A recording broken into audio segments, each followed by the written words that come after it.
Au calme, sans pression, mon ami. J'espère que tu vas bien. Bienvenue sur Ishimoku Zen Trading. Si c'est la première fois que tu veux sur notre chaîne, merci de t'abonner, de liker, de partager, d'inviter tes amis, tes cousins, tes cousines. On ne sait jamais. Ok? Sur cette petite vidéo, nous allons tout simplement voir les volumes. Comment moi je vois les volumes, comment j'utilise les volumes. Ok? Sur ce, ici, nous sommes sur, encore une fois, si tu n'as pas encore regardé la vidéo d'analyse que nous avons postée ce matin, enfin ce matin, on s'en fiche, je te conseille de regarder cette vidéo, l'analyse sur l'or. Ok, ici pour avoir les analyses qui sont ici. Ok, bon, je vais rajouter un petit truc là, c'est que en H4 ici, moi j'ai aussi cette droite de tendance ici, comme ça. Droite de tendance. Donc en gros, c'est que j'attendrai en fait que ça, même si ça vient de monter ici et que là il y a la baisse, ok, je vais essayer de prendre la baisse ici, si je le peux. Après, si ça casse, il faut que ça casse cette droite de tendance, que ça casse cette zone ici, que ça casse cette zone aussi. Ok, ça fasse comme ça, un petit pullback ici et là, blau, tu prends position et c'est tout. Voilà. Sur ce, maintenant, sur cette bougie, comme je te l'ai dit, enfin, j'ai marqué sur le titre, c'est que ici, maintenant, nous allons voir tout simplement les volumes. D'accord? Les volumes. Les volumes, comment je vois ça, moi, c'est que on va prendre ça, c'est que, voilà, les volumes. On va partager ça. On va dire, voilà, ici, c'est notre zone des volumes. Voilà, ici, c'est là où varient les volumes et que maintenant ici nous avons ici nous avons une résistance, ok, résistance, et là nous avons un support. On va marquer S, support. Maintenant les volumes et les prix. Donc ici les prix font comme ça, ok, bam bam bam, ils viennent sur cette zone là pour casser. Ce qu'il faut faire, c'est que il faut obligatoirement observer les volumes qui vont se faire ici, ok, par rapport au volume précédent, ok, par rapport pardon, au volume précédent. Donc les volumes qui vont se faire ici, ok, doivent être plus importants que les volumes précédents ici, ok, que les volumes passés ici, pour casser ici. D'accord? Donc, pour casser une résistance, nous avons besoin des volumes importants ici. OK? Pour casser cette résistance-là. Normal, ça résiste. Donc, il faut plus de force. Il faut plus il faut plus comment je peux dire ça? Enfin, il faut plus de force, c'est tout, pour casser une résistance. C'est tout. Voilà. Donc, il faut plus de volume.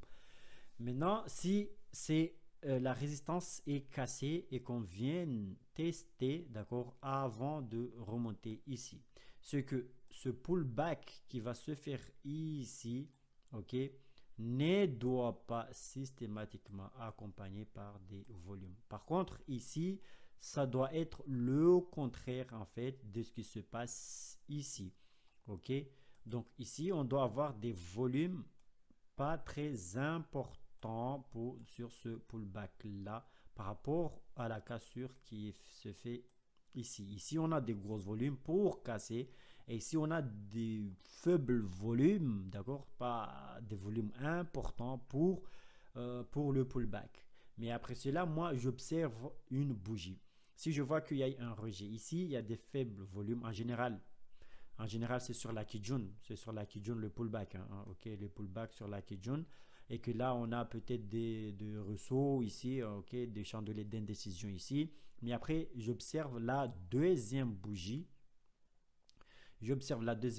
Sur ce pullback. Ok, il y a une première bougie qui vient tester, d'accord, des faibles volumes. J'observe à la deuxième bougie, ok. Par contre, là, il faut qu'il y ait la deuxième bougie, il faut qu'il y ait des gros volumes qui commencent à apparaître. Après, dès que je vois ça et que la bougie clôture en haut ici, mais pas en bas, ok, moi, j'entre en position et voilà, en sachant que là, j'aurai ma Kijun et première bougie qui me donne aussi les volumes. Et ici, deuxième bougie, je prends position et hop là, et mon stop loss, je vais essayer de placer à peu près en bas ici. Ça dépend de, ça dépend du marché, d'accord? Donc ça, c'est la cassure d'une résistance plus les tests de cette résistance-là, comment je vois comment j'observe le volume, comment j'ai l'habitude d'utiliser.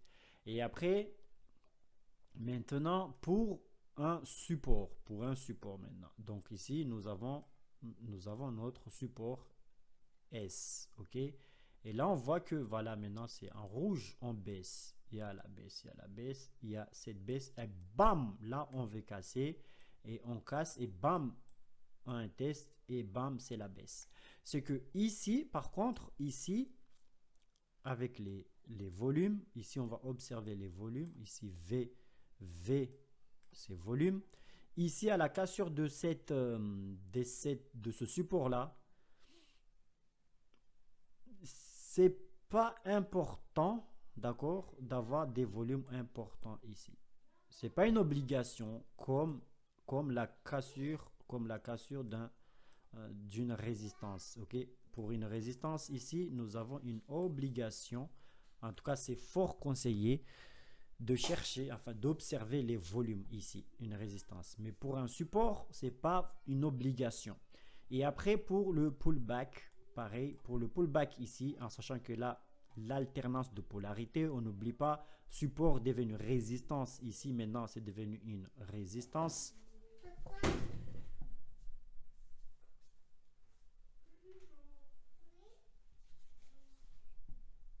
L'alternance de polarité, c'est devenu une résistance ici. Maintenant, ce qu'on va observer ici, c'est des faibles volumes. Ici, pour avoir un joli pullback, il faut qu'il y ait des faibles volumes ici. Ok? Mais par contre, s'il y a des gros volumes à ce pullback, s'il y a des gros volumes à ce pullback là, c'est que il y a des fortes chances qu'on les casse. Parce que là, nous avons des gros volumes ici. Ok? Voilà, donc je veux pas que cette vidéo dure longtemps. Donc, ce que je vais faire, moi, ce que je vais te donner, c'est que je garde tout le temps en tête avec mon vélo. Ok, donc là, c'est moi, d'accord. Ici, nous avons des collines, nous avons une montée, nous avons des montées, ici, et ici, nous avons des descentes. Ok, des descentes ici. Donc ici, c'est le sommet. Moi, je vais arriver là. Et moi, je suis ici, d'accord? Moi, je suis ici avec ça c'est moi en vélo, d'accord? Ça c'est mon vélo, ok? Et donc, mon objectif, c'est c'est de faire tout ça, c'est de monter ici. L'objectif, c'est de monter ici. C'est que, normal, parce que ici, c'est la montée, donc moi, j'ai besoin que toute la Ishizen Family m'encourage. Ok, m'encourage ici. Il me donne de la force. Ok, allez, allez, allez, allez. Il m'encourage ici. Il m'encourage. Donc, à chaque fois que je vais casser ici, moi j'ai besoin qu'on m'encourage, on m'applaudisse. Allez, allez, allez. Et là, je viens, on m'applaudisse. Allez, allez, de plus en plus. Allez, allez. Une fois arrivé au sommet, je suis tranquille. Nous avons rempli notre mission. La Ishizen m'a soutenu. On a cassé tout ça. Et donc, en fait, les supporters qui sont là, qui m'encouragent, c'est tout simplement les volumes. Moi, je vois ça comme ça. C'est les volumes. Donc, si j'ai pas de volume, ici, personne ne m'encourage. Donc, voilà, je vais pas avoir la force, cette endurance, le niaque, d'accord, pour casser ces résistances qui sont là. Par contre, si on m'encourage, ok, plus on m'encourage et plus j'aurai le courage, oh là là, le courage, la force pour casser, pour monter, donc pour casser les résistances qui sont ici. Maintenant, c'est le cas contraire. Maintenant, je suis là et je veux descendre. Moi, je suis là et je veux descendre, d'accord, avec mon vélo toujours. Je sais que je suis un feignant, d'accord. Et donc ici, est-ce que mon frère, ma soeur, toi qui regardes cette vidéo, mon père, ma mère, mon grand-père, est-ce que tu penses vraiment que là, j'ai besoin qu'on m'encourage, j'ai besoin qu'on m'applaudisse, j'ai besoin qu'on me donne la force pour descendre dans la logique? Dans la logique, non. Ici, j'avais besoin de soutien, mais dans la logique, ici, non, parce que j'ai descend. Ici, je pourrais même, euh, je sais pas, je pourrais même, je sais pas, mais m'amuser en fait à lâcher les mains, youpi, et descendre tranquillou. Ok? Pourquoi? Parce que c'est la descente, je prends du plaisir, tu vois, j'ai pas besoin de forcer. Donc, ici, j'ai pas besoin qu'on m'encourage, j'ai pas besoin, du coup, je n'ai pas besoin de volume systématiquement. On n'a pas forcément besoin de volume pour casser, ok, pour casser un support. Ok, pour casser un support. On n'a pas forcément besoin pour casser un support parce que là, c'est la descente. Et la logique qu'il y a dans ça, ok, la logique qu'il y a dans ça, c'est que tout simplement, les acheteurs, ok, les acheteurs n'ont se sont délaissés en fait, ils ont délaissé l'actif tout simplement. C'est-à-dire que par exemple si nous sommes sur l'or, ok, nous sommes sur l'or, ok, nous sommes sur l'or par exemple et que il y a une baisse sur l'or, ok. Donc on n'a pas besoin de volume pour casser ce nouveau support ici, tout simplement parce que les acheteurs sont délaissés. Ils ont dit, mais l'or n'a pas de valeur actuellement, donc je n'entre pas sur le marché. Et donc l'or va tout simplement s'effondrer, hein, se fondre en fait lui-même en fait. Donc il n'y a pas besoin qu'on le pousse, ok, tout simplement. Donc, sur ce, mon ami, si tu n'es pas encore abonné à la chaîne, merci de le faire. Merci de partager. Voilà, il est encore le matin. Je ne suis pas encore bien réveillé. Je bègue. Sur ce, Ishimoku Zen Trading, n'oublie pas de venir nous rejoindre sur Discord, Telegram. Et voilà, hein.